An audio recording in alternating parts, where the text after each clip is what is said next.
بسم الله الرحمن الرحیم. تو که کدام شجاعت داری؟ این به جای خود است. دین فهمید به جای خود است.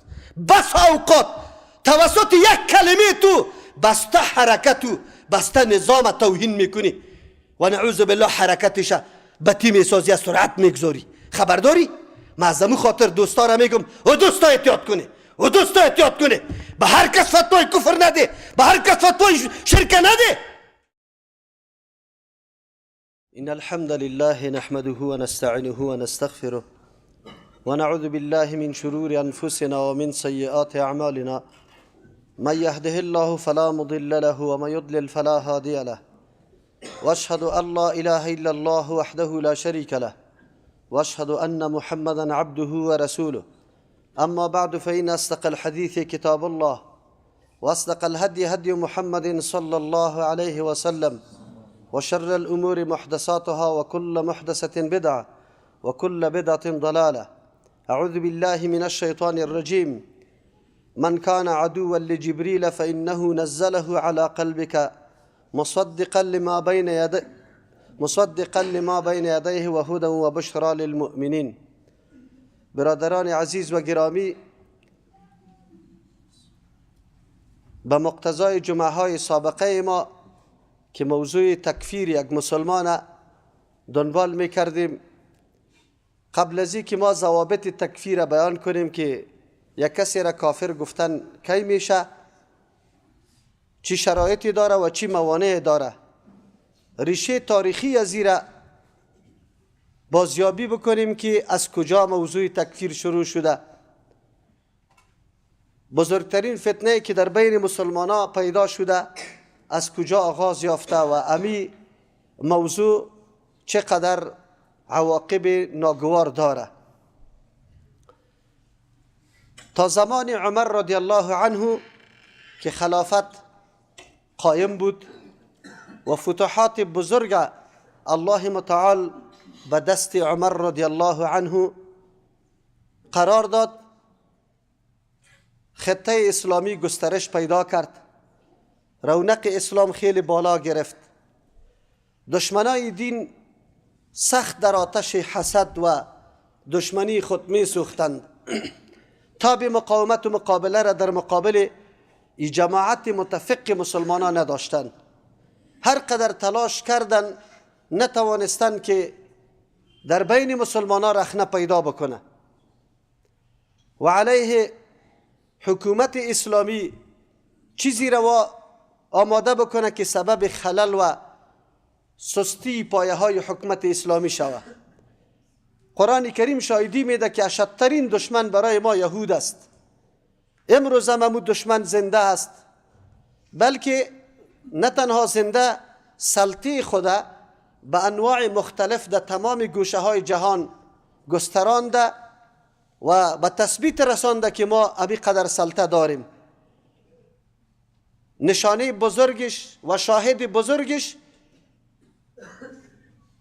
حکومت کوچک اسرائیل است که در مقابل امی قدر عرب ها و مسلمان هایی که خود دو آتشه میگه اما ناکام هستند. روزانه زنها، اطفال توسط ای غاصبین و ای دشمنای واقعی اسلام شهید میشه، اما کسی آوازم بلند نمیکنه، غمش هم کسی نمیخوره. او را بگذار در بیرون عربم وقتی که ما و شما در بین خود با هم صحبت میکنیم و گپ میزنیم و میبینیم، به فرانسه کفار ای خبسا ای لعنتی ها از اینجا پیام تسلیت روان میکنه با او کافرایی که دستایشان با خون ملت اسلام در تمام تاریخ رنگ است، سرخ است. از اینجا برش مسلمان تسلیت روان میکنه و بی غیرت و به نام مسلمان لعنتی کدام روز کلمه تسلیت به اطفال و به زنان سوریه یا فلسطین یا به امثال ازی به ممالک مظلوم دیگه مسلمان روان کرده یا نه؟ من که میگم که دور پرفتنه است، ایمان از انسان همیطور کوچ میکنه که تو گویی هیچ باقی نمانده. این مردم طمع نداشته باشه که ما ایمان داریم. تو غم کافر میخوری و غم مسلمان نمیخوری. برای مسلمان یک کمنت داده نمیتونی، اما دفاع از فرانسه میکنی. تو نمو مسلمان هستی، مسلمان نیستی، مسلمان نماستی. ایمان در قلب تو داخل نشده، در قلب تو قطعا ایمان وجود نداره. ایمان تقاضا میکنه دوستی با مؤمنه و دشمنی با کافره.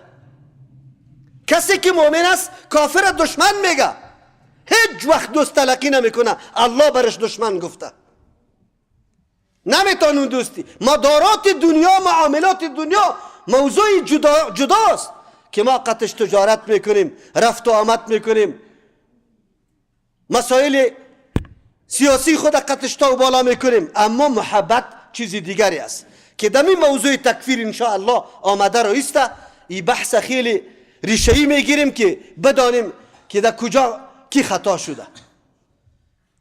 ما این ملت میبینیم داد از ایمان اسلام میزنه، اما یک روز یک قطره اشک سری مسلمان نریخته. یک قطره اشک حتی در تصورش نآمده که ملت اسلامی چی میکنه بجز از اینکه انتقاد سری گروه های اسلامی. میبینن دوربینا را گرفته تمام 99 اصلاحات یک گروه مسلمانه، یک تنظیم مسلمانه نه دیده نمیتونه که مثل چشم آفتاب بار روشن است. در 99 یک جز که صدم است، در اونجا کدام خلا پیدا میکنه اونمو را گسترش میده، تبلیغات میکنه. امروز کلی اکثر مسلمان نماها لاسپیکری دنیای غرب جور شده، لاسپیکری مردمای کفر شده، یهود و نصارا گشته. بجای از اینکه او خدمت بکنه یا برش خدمت کرده رایسته، تمام روز اذهان مردم مغشوش کرده رایسته. اصل لیاقت بود که در این جمعه من در موردی گپ میزدم که زنا کسی بکنه سنگسار میشه و نه. چرا بعضی فاحشه ها، زنان فاحشه، زنان بیدین و ملحد، بعضی مردمای ملحد پیدا شده علیه حکم اسلام انتقاد اعتراض داره. و چیزی که در زمان رسول الله ابو بکر، عمر، عثمان، علی رضی الله عنهم مکمل به اجماع اومد، تثبیت شده که هیچ دلیلی دیگه نداشته باشیم، هم یک دلیل کفایت میکنه. اما امروز این دشمنای دین که به لباس نفاق اسلام داخل جامعه ما شده، عنوانای مختلف به خود داده رایسته و آب داسیای دشمن ریختانده رایسته، دفاع از دشمن میکنه. این چاپلوسای یهود و نصارا مسلمان ها را ذهن اذهانش مغشوش میکنه. تلفن زنگ میه السلام علیکم، در اسلام سنگسار است یا نه؟ در قرآن ذکر است یا نه؟ آلی برای ما و شما ریشه از این گپ از اینجا شروع شده، از اینجا. و دشمنای دیرین مسلمان ها که دید نمیتونه در مقابل این کتله متفق مسلمان ها مقاومت بکنه، آلی شروع کردن چه قسم جدایی بیارن، چه قسم تفرقه پیدا کنن، چه قسم در بین امت داخل شون، با کدام عنوان داخل شون. یادتان باشه قرآن کریم وقتی برای ما بیان میکنه قل من کان عدوا لجبریل فانه نزله على قلبك باذن الله. الله برای ما میگه. چرا ایره میگه؟ یهودی خبثا میگفتن ما این وحی که بالای رسول الله آمد صلی الله علیه و سلم قبول نداریم، به خاطر که حامل ازی، آورنده ازی جبرئیل امین است. و جبرئیل امین او ملکی است که قوما را تباه کرده، هلاک کرده، قریه ها را در آسمان بالا کرده، پس در زمین زده. ما ملکی که قدر مردم را تباه کرده باشه، اخباری از او را، امانتی از او را قبول نداریم. شما میفهمی که اصل هدفشان چی بود؟ دشمنی با جبرئیل نبود و میخواستن که وحی که با رسول الله آمده این قابل اعتبار نیست، پس کتب ما و نظام ما و شریعت ما به جای خود باقی مونده، منسوخ نشده. اعتراض سر سند میکرد. سند که وقت مورد اعتراض قرار بگیره اصل خود به خود از بین رفته. این دستیسی همون یهود بود که قرآن برای ما تذکر میده. ولی ما میدانیم امروز هم چوچه های یهود در لباس اسلام در اینجا زنده است، کار میکنه، زحمت میکشه، محنت میکنه، شهرکا میگیره، اتفاقی خود جور میکنه و کسانی هستند که سر سند اسلام اعتراض انتقاد داره. ابو بکر عمر لعنت میگه، صحابه را مرتد میگه.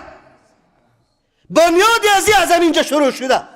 یهودی خبثات دیدن که ما مقاومت نمیتونیم. عبدالله ابن سبی یهودی به شکل خیرخواه و محب علی و اهل بیت ظهور کرد، در بین اوساط مردم داخل شد. همیشه مردم وقتی که به کتاب الله و حدیث پیغمبر رجوع نکنه حتما زود خطا میشه، زود مورد اصابت مرمی دشمن قرار میگیره.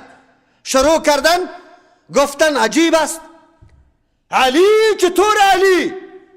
نعوذ بالله مرتبهش به الوهیت رساندن، به مرتبه الوهیت رساندن. اما ابو بکر و عمر غاصب خلافت اعلان کردن. از همونجا آتش نفاق و تفرقه در بین صحابه پیدا شد. عثمان رضی الله عنه چرا شهید میشه؟ خود عمر رضی الله عنه چرا شهید میشه؟ از دست ابو لولو مجوسی که امروز او را شجاع الدین امی فرقه های چوچه های یهود میدانه، قبرش زیارت میشه. من تعجب به یک عده مسلمانانی غافل میکنم که چه قسم شما فریب میخوره و دشمنان دیرین اسلام شما دیگه هم ترقی میده و قطش دوستی را اختیار میکنه، حتی آماده نیسته قولی از او را تکذیب بکنه. چرا؟ یک دفعه تاریخ مطالعه کنی. تاریخ اسلام بزرگترین ضربه که به اسلام وارد شده از طرفی که و از کجا شروع شد؟ عمر رضی الله عنه چرا شهید میشه؟ بعد از عثمان رضی الله عنه چرا شهید میشه؟ بعد از علی رضی الله عنه چرا شهید میشه؟ امو فرقه که با علی رضی الله عنه بیعت کرده، هم پیمان هستند، در مقابل معاویه رضی الله عنه در جنگ برقرار داره. امو مردم چرا علی رضی الله عنه را شهید میکنه؟ عبدالرحمن ابن ملجم امی خارجی بود، امی خوارج بود. ما دایم چیغ میزنیم که ما سلفیستیم. سلفی گروپ نیست، تنظیم نیست، دل نیست. سلفی به منهج سلف، به فهم سلف دین فهمیدن، به تطبیق سلف دین تطبیق کردن، به فکر سلف اندیشه پیدا کردن، به عقیده سلف عقیده اختیار کردن. از خود چیزی را زیاد و کم نکنیم. دین او از ما قدر خوب فهمیده بود، شاگردای مستقیمی رسول الله صلی الله علیه و سلم بود. تقوایشان در معیاری بود که اندازه نمیشه، نمیتونیم به او برسیم. بعضی دشمنای دین علیه ما تبلیغات میکنه، میگه یا امامای دین بددورت میگه. نعوذ بالله نعوذ بالله. در این شکی نیست علمای جرح و تعدیل بالای هزاران علما انتقاد داره، جرح میکنه. ما در این مورد داخل نمیشیم که فلان عالم فلانی عالم جرح کرده، در سند حدیث ضعیف است. اما یک تعداد دوستای ما نامی تسلفی میمانی، اما نسبتای غلط و نسبتای خیلی بیادبه در شان سلفی ما میکنی، در شان علمای ما میکنی. امام ابو حنیفه رحم الله سلفی است، امام ابو حنیفه رحم الله سردار سلف است. تو حق نداری که امروز علیه از او تاخت و تاس که حالت دید برآمدن، کلگی مخالف علی رضی الله عنه شدن، فتنه برپا خست. ببینی خود نشأت از کجا میکنه. ابن عباس رضی الله عنه، علی رضی الله عنه ابن عباس رضی الله عنه را برای خود حکم مقرر میکرد، نماندن شد. بعد از او کی طایفه علایده شد انتقاد کرد، ابن عباس رضی الله عنه بچه کاکای خود برش روان کرد که برو پیش از یا. وقتی که رفتن چه انتقاد اعتراض داره؟ وای قرآن میگه این الحکم الا لله و علی رضی الله عنه حکم مقرر کرده، کافر شده، مرتد شده، آیت قرآن منکر است. ابن عباس رضی الله عنهما در سوره مائده آیت قرآن کریم است، کسی که احرام حج بسته کنه شکار کرده نمیتونه، اگر شکار کرد باید اونجا جزا بده. الله میفرماید اعوذ بالله من الشیطان الرجیم یا ایها الذین آمنوا لا تقتلوا الصید وانتم حرم. شما شکار قتل نکنی، از بین نبری در حالی که شما در احرام هستی. و من قتله متعمدا. بعد از او پیغمبر علیه الصلاه چی الله متعال میگه کسی که شکار قتل کرد به قصد فجزاء مثل ما قتل من النعم، پس عوضی از او به مثل آن چیزی است، یعنی او چارپای است که به مثل امی شکار کشته. آهو است شکار کرده ده عوضش گوسفند، کوکی زرین است کشته ده عوضش امیطور مرغ خرد از خرد، کلان از کلان. یحکم بهی ذوا عدل منکم، فیصله میکنه بینمی مثل دو صاحب عدل از جمع شما. اگر کسی یک دانه خرگوش بکشه، در عوضش بعد بره را فیصله شکی بکنه، دو نفر عادل بگه که بله اینی بره موافق اینمیش خرگوش است. الله متعال در حالت احرام چون شکار کردن منع کرده بود. پیش الله متعال خون یک خرگوش قدر داره، بعد هدر نروه، عوضش جزا از حیوانات اهلی داده شوه. در اون مورد نفر الله حکم مقرر میکنه که فیصله بکنه. اگر مسلمان قتل میشه، اگر مسلمان قتل میشه، خونی ازی رنگ نداره، قدر و منزلت نداره که حکم مقرر شوه. ابن عباس رضی الله عنهما امی دلیل بری مردم پیش میکنه. دیگه دلیل پیش میکنه. قاعده است که هرگاه منازعه در بین زن و شوهر پیدا شوه، اول باید شوهر قطع زن بشینه، کلی گپا را برش بگویه. مردی که واقعا با قرآن آشنایی داره، درس خوانده، اکثر زنا درس خوانده نمی باشه، مخالفت واز یاد میکنن، نمیفهمه طرز زندگی را، تو شوهر برش بشی، برش بگو که ما تو یکی به دیگه لباس هستیم، ما تو یکی به دیگه جزی بدن هستیم، این موضوع یک روزه نیست، این زندگی فقط در اختیار ما توست. اگر بخوایم که بسیار خوش تیر کنیم، دستی ما توست. من احترام تو را و تو احترام مرا، من کوشا برای تکمیل انسانیت تو، تم کوشا برای تکمیل انسانیت ما. من تلاش میکنم عزت تو را، آبروی تو را حفظ بکنم، تم تلاش کو عزت و آبروی مرا حفظ بکن. من ادای مسئولیت خدا بکنم، تم ادای مسئولیت خدا بکن. چقدر خوب. نزاع وجود نداره، بسیار به صمیمیت و محبت زندگی میکنیم. دماغ زن باز میشه که راست میگه، والا هر روز جنجال و جنگ چرا بکنم؟ این خو شوهرم است، این خو لباسم است، این خو آبرو و عزتم است، این خو وجودم است. ما چرا قطع ازی دشمنی را شروع بکنم؟ از او خاطر قرار آرامی میشه، نزاع از بین میره، مسئولیت شناسی میشه، هر کدام وظیفه خدا پیش میبره. نشد یک زن به می نصیحتام نشد که با تأسف امروز همونطور دخترها وجود داره، لین دختر قطعی دیگه بچه می باشه، پدر بزرگ به بچه کاکا و بچه عمه و بخوارزاده نکاح میکنه. از او خاطر عالی ناکوک است، به نصیحت هم نشد. یک کمی جای از پیشش جدا بکنی که بفهمه والا جدایی از شوهر چقدر بد است. به جای جدا کردنم به هوش نامد، بعد از او یک کمی بترسان شد، سیاست گوشه نشد. میزن به می سیاست هم نشد.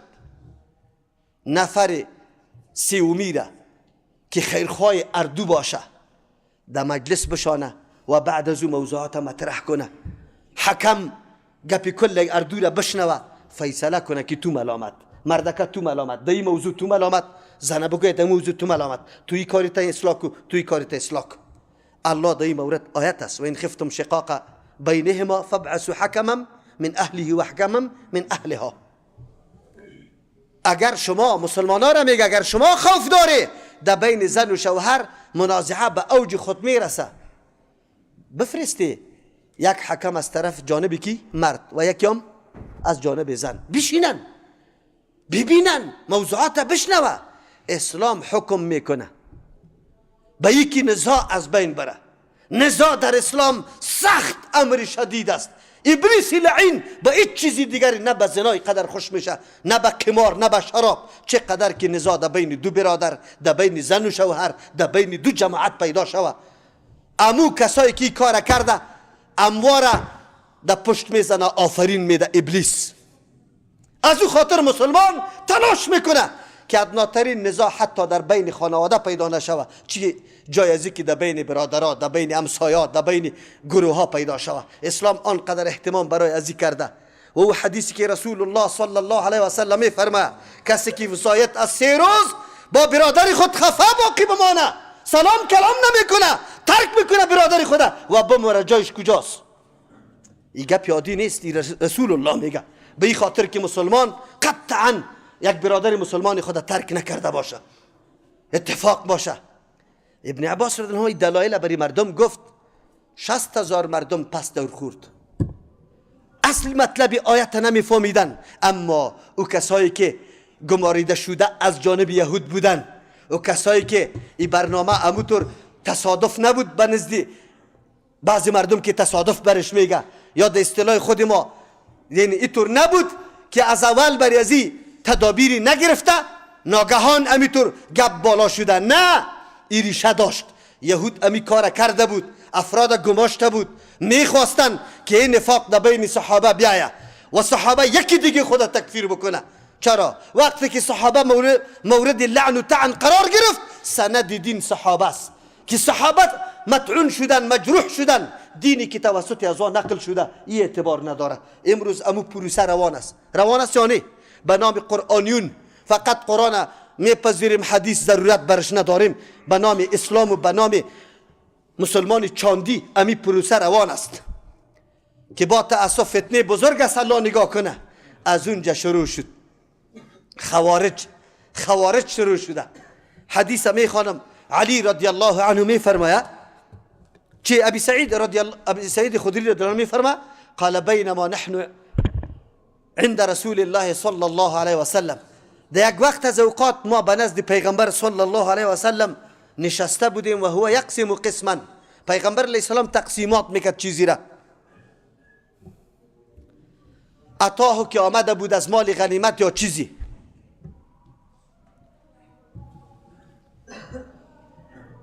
عطاهو ذل خویسره، یک شخصی که کنیش ذل خویسره برش میگفتن، او آمد. ابی سعید رضی الله عنه را معرفی میکنه و هو رجل من بنی تمیم، یک شخصی از بنی تمیم بود. فقال، گفت یا رسول الله اعدل، عدالت کو. با پیغمبر ابی منافق میگه که عدالت کو. رسول الله صلی الله علیه و سلم میگه فقال ویلک، هلاکت باشه بری تو ذل خویسره، و من یعدل، کی است که عدالت کنه اذا لم اعدل، وقتی که من عدالت نکنم، غیر از من دیگه کس باز است که عدالت کنه، من عدالت نکنم. الله اکبر، قد خبت و خسرت، یقینا تو سخت محروم شدی از خیر و خساره و تاوان کردی. ان لم اکن اعدل، اگر ما عدالت نکردم دیگه سخت تو تاوانی و خساره من شدی. چرا؟ به خاطری که باز تو پیروی از این طور یک پیغمبری میکنی نعوذ بالله که ظالم است، باز مقتدای تو شخصی ظالم میشه. اگر من عدالت نکنم نعوذ بالله، باز خود نسبت نعوذ بالله غلطی و نافهمی را به الله میکنی که الله متعالی تو پیغمبری را مقرر نکده که او عدالت کنه، بلکه او ظلم میکنه. امروز که ما میگیم که کسی که ابوبکر و عمر رضی الله عنهما را میگه لعنت، این رسول الله را قبول نداره، این تکذیب الله را میکنه.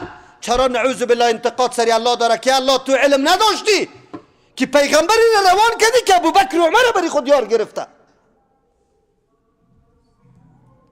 کسی که ابوبکر و عمر را نعوذ بالله طعن و لعن میکنه، الله را تکذیب میکنه، انتقاد سری الله داره که الله تو علم نداشتی، ابوبکر و عمر را نشناخته بودی، نعوذ بالله که خائنین پیغمبر شده. چی میگه؟ رسول الله در اینجا امی گپا میزنه که اگر من عدالت نکنم تو چی شدی؟ از کل خیر محروم و خسارمند و تاوانی شدی. فقال عمر یا رسول الله، شهسوار بزرگ اسلام، شخصی غیرتی که همیشه از حق دفاع میکنه، امروز امی چوچای یهود از عمر بد میبره، به خاطری بد میبره که عمر رو دلن هده طور مواقع استاد است، از کسی حراس نداره که قومش مرا میکشه، این قوم دار است، فلان دار است. او میگه یا رسول الله ایذن لی فاضرب عنقه، اجازه بده که گردنش بزنم. ما امروز کسی را کشته نمیتونیم، میترسیم، قومی زیاد داره، سبا مرا اینطور میکنه. عمر رضی از کسی نمیترسید، به پیغمبر میگه اجازه بده. فقال دعه، رسول الله صلی الله علیه وسلم برش میگه بگذار ایرا، فان له اصحابا، یقینا برای از یا همراهانی است، دیگر رفیقا داره. یحقر احدکم صلاته، کم میشماره، سبک میشماره یکی از یا نماز خود مع صلاتهم امرای نمازای دیگه مردم. وقتی که نماز میخونه نمازای مردم برش بالکل سبک معلوم میشه، میگه که نمازی مست. و صیامه مع صیامهم، روزی خدا امرای روزای دیگه. خب اینقدر بالاست. یقرؤون القرآن، قرآن میخوانن، لیکن لا یجاوز تراقیهم، از این حنجره هایشان قرآن پایین نرفته. در یک حدیث لا یجاوز ایمانهم تراقیهم، یمرقون من الدین، میبراین از دین. کما یمرق السهم من الرمیه، مثل که تیر از کمان میبرایه. تیر که از کمان میبرایه، در حدیث بعد از رسول الله تشریح کرد که با خودی تیر سیکده میشه که ایج رنگ نشده، ایج گرد و غبار یعنی خون سرش رنگ سرش نشیشته، در قبضیش سعی میکنی، در پرپرش سعی میکنی، در پشتش سعی میکنی، یعنی اینطور برآمدن کرده که ایج در خودی امی مرمی ایج چیزی از این باروت توی گپا چسبیده نباشه. این مردم از دین نمی قسم میبره که هیچ چیز نداشته باشه. رسول الله میگه بعد از او رسول الله گفت آیتهم، علامه و نشانی از یا رجل، یک شخصی از اسود و سیاه، احدى عضدیه، یکی از او بازوهای ازی مثل صدی المرأة، و مثل پستان زن است، یعنی ترکشال است، او مثل مزعت، یا با مثل گوشت که آویزان است. تدر درو که امو پستان شیر برش میدی، اونو قسم یعنی شیر پر شده باشه، اونو قسم گوشت ای بازوش آویزان است. بعد از او گفت که و یخرجون علی حین فرقه من الناس، این مردم باز میبره در وقتی که مردم متفرق شده باشه، جدا شده باشه، دل جور شده باشه. دمی زمان علی رضی الله عنه است. چی میگه؟ قال ابو سعید رضی الله عنه فاشهد، ابو سعید رضی الله عنه میگه که من شاهدی میدم انی سمعت هذا الحديث من رسول الله صلی الله علیه وسلم، که امی حدیث از پیغمبر شنیدم. یکی و اشهد ان علی ابن ابی طالب رضی الله عنه، ما شاهدی میدم که علی ابن ابی طالب رضی الله عنه قاتلهم، قتش جنگ کرد قتل مردم، و انا معهم امرای علی رضی الله عنه بودم. فامر بذلك الرجل، امی شخصه که رسول الله نشانه هایش گفت، امر کرد علی رضی الله عنه به این شخص، فالتمس که امیر طلب کنه، پیدا کنه. فالتمس طلب شد، فاوتی به، آورده شد در پیش علی رضی الله عنه. حتی نظرت الیه على نعت النبی صلی الله علیه و سلم، او میگه که من نظر کردم به مو صفتایی که رسول الله بیان کرده بود، الذی نعته، امو صفتایی که رسول الله گفته بود کلش دی موجود بود. امی مردم بودن. بنیاد از یهود شروع شده، مردم به گناه مطلقی گناه که کسی گناه میکنه ایرا و کافر میگه. یکی معتزله است، یکی خوارج است. معتزله و خوارج در یک جانب است. مرتکب گناه را خوارج میگه کافر است، از اسلام میبره هر کس که گناه را کرد. معتزله میگه نه، کسی گناه را کرد از اسلام میبره لیکن در کفر داخل نمیشه، قائل به منزله بین المنزلتین است، اموتر باقی میمانه. شانشان به مثل شان مسلمان است در ظاهر، اما وقتی که بمورن جایش جهنم ابدا است. این قول معتزله است. در مقابلش طایفه مرجعه پیدا شد، گفت وقتی که ایمان موجود باشه گناه هیچ نوع تاثیری نداره، مثل که امرای کفر طاعت فایده نداره، عبادت فایده نداره، امرای ایمان معصیت هم هیچ ضرر نمیرسانه. دی اهل سنت و الجماعت طایفه متوسط است، نه مثل از واس و نه مثل از وا. میگه ایمان زیادت و نقصان قبول داره، انشاءالله باز تشریح میکنیم آینده جمعه ها. و زیادت ایمان قبول داره و توسط گناه کبیره کسی از اسلام نمیبره، بلکه در ایمانش نقصان پیدا میشه. موحد است به اعتبار عقیده، اما فاسق است به اعتبار عمل. این موضوع انشاءالله باز تشریح بشه که بعد از او بگویم. حدیث دیگر هم میخوانم اگرچه وقت کم است. علی رضی الله خودش میگه ما حدثتكم عن رسول الله صلی الله علیه وسلم، این حدیث بخاری بود پیشینگم و ایام. آن چیزی را که ما بیان میکنم از رسول الله صلی الله علیه وسلم چی میگه؟ فلان اخر من السماء، اگر ما بیفتم از آسمان، احب الی، خیلی ما دوست دارم، محبوب است برای ما، من ان اکذب علیه، از اینکه ما دروغ بالای رسول الله بگویم. متوجه هستی یا نیستی؟ حدیث وقتی نسبتش به رسول الله میکنی تحقیق بکو که دروغ نگفته باشی. علی رضی الله میگه که من از آسمان بیفتم ای را دوست دارم، ولی اینطور نشود نعوذ بالله که نسبت گپ به پیغمبر بکنم و او دروغ باشه. به پیغمبر دروغ نمیگم، این کار نمیکنم. بعد از چی میگه؟ و اذا حدثتكم فيما بيني و بينكم، وقتی گپ از بین خود و بین شما میگم فإن الحرب خدعة، جنگ فریب است. تو را فریب میدم، مرا فریب میدی، این کار میشه. اما در مورد حدیث پیغمبر این کار نمیکنم. سمعت رسول الله صلی الله علیه و سلم، از پیغمبر شنیدم یقول که میفرمود یأتی فی آخر الزمان قوم، در آخر زمان قوم ما حدثاء الاسنان، که یا در چیست سنشان جدید است، یعنی نوبالغاست، تجربه نداره، علم زیاد حاصل نکرده، نوخیز. ما و شما بچهای نوخیز است، سفهاء الاحلام، از نگاه عقل هم قطش نیسته، بسیار بی عقل و احمق هستند. یقولون من قول خیر البریه، گپ از بهترین سخن رسول الله میگه، گپ از حدیث میگه.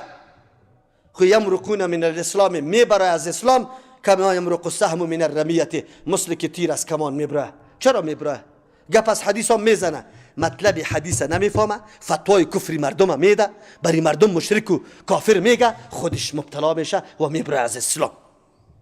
چقدر معلومات داری در حدیث؟ چطور جمع میکنی در بین آیت و حدیث؟ یکی از جملایش برای ما میگه و من لم یحکم بما انزل الله فاولئک هم الکافرون. نمیده ای آیت که آیت کی تفسیر داره. نه، قول ابن عباس کی قبول میکنه که اینجا مراد از کفر دونه کفر است. قرآن اینطور گفته، مالی گپی قرآن. جناب محترم، تو که اگر این آیت معنایش نفهمی، تصادم در بین آیت میه، در بین دو آیت تصادم میه، نمیتونی گفته.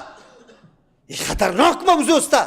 این موضوع بسیار مهم است. میبروی از ایمان میبروی، مثل که اونمو تیر از کمان برآمده، آثار ایمان در وجودت باقی نمیمانه. خبر داری؟ گپی رسول الله صلی الله علیه و سلم بود که کسی را کافر گفتی، در جمعه پیش گفتم، یکی از این دو نفر سرش گرفتار میشه. بعد از او پیغمبر علیه السلام چی میگه؟ لا یجاوز ایمانهم تراقیهم، ایمانشان در قلبشان پایین نشده. مراد از این پایین نشدن علم کافی نداره که تفکیک بکنه که آدم کی کافر میشه. خلاص در ظاهر آیت کسی فیصله نکنه. ملت افغانستان خود کلش کافر است، از وقت کافر است. یکیش به خواهرها و به دخترای خود میراث نداده، حکم به ما انزل الله نکرده.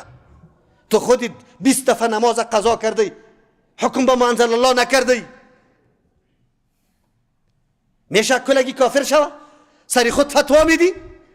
رسول الله صلی الله علیه وسلم میگه فاینما لقیتموهم، هر جایی که قتلش رو برو شده، رسول الله میگه فقتلوهم، بکشش، فان قتلهم اجر، کشتن از یا اجر است، لمن قتلهم، کسی که یارا میکشه، یوم القیامت، در روز قیامت. حدیث بخاری شریف است. جرأت به فتوا میدی تو؟ یک مسلمان نماز میخوانه، روزه میگیره، زکات میده، تا آلی را نشانه کفری به واح سرش پیدا نکردی، اما تو جناب او را فتوای کفر داده رو ایستی. چرا؟ تذکیره گرفت از حکومت طاغوتی. شما جواز دکانت رو نگرفتی؟ لیسانس موتر که تو برای تو اجازه داده شده، به لیسانس بگرد. جواز سیر موتر از کجا گرفتی؟ کلی مردم خیر کافر بگو. هیچ کسی در دنیا یک حکومت به نزد تو مسلمان نیست، کل حکومتای طاغوتی است و کلی مردم هم تذکره داره، هم جواز سیر داره، هم جواز دکان داره، هم پاسپورت داره و هم در حج هم میره، همی حاجا که میره کلش کافر است. نعوذ بالله. سری خود فتوا میدی نمیدی؟ بفهمی که گپا خیلی خطرناک است. یادت باشه که ایمانت مثل که رسول الله گفته، مثل که تیر از کمان میبره، امو رقم از پیشت نبره. متوجه شو. مفتی خدا جور نکو، دعوتگر خدا جور کو، بازم معجزی به الله بکو، بازم گریان کو که یا الله شاید من خطا شده بودم، باشم اشتباهی مرا نفکو، اشتباهی مرا بخشش کو. نکوی قدر جرأت. هر کس کافر میگی. انشاءالله این موضوع را ادامه میدیم که یک دفعه ایمان چی را میگه وکیل کافر میشه. الله متعال رحم بکنه سری اومد، فتنه ها از هر طرف ظهور کرده، از هر طرف. فقط در جان او مسلمانایی که چنگ به قرآن حدیث میزنه 1000 فتنه برش پیدا میشه و را لکدار و بدنام میسازه. الله بکنه که ما از روی بیداری و عقل خود کار بگیریم، نشوه که ما هم فریفته بعضی گپای جذابی از وا شویم، رنگکدگی از وا شویم. یک برادر برای ما میگه که مولوی صاحب قط یک کسی نشسته بودم تو را گفت کافر، والا دلایلش اینطور دلیل گفت که من عقیده کردم که تو کافر هستی. کدام دلیل گفته برات؟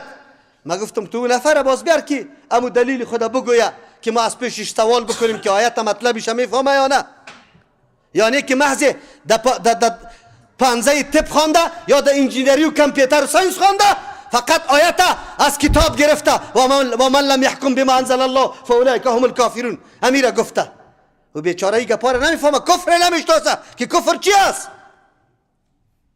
ما در او سرحد امروزی فتنه رسیده، نشوه که فتنه گسترش پیدا بکنه، سبب منع حرکت واقعی شوه. بارك الله لنا ولكم في القرآن العظيم ونفعنا وإياكم بالآيات والذكر الحكيم. أستغفر الله لي ولكم ولسائر المسلمين فاستغفروه إنه هو الغفور الرحيم.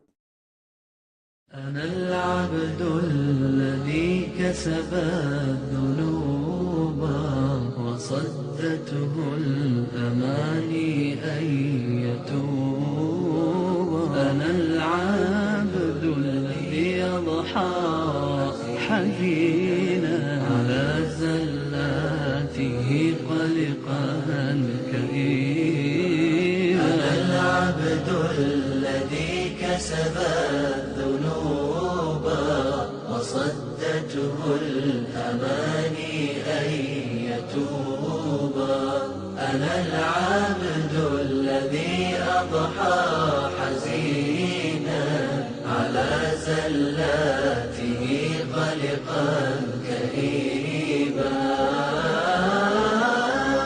أنا العبد الذي سطرت عليه صحائف لم يخاف فيها الرقيبا. أنا العبد المسيء عصيت سرا فما للآن لا أبدي النحيبا. أنا العبد المسيء عصيت سرا فما للآن لا أبدي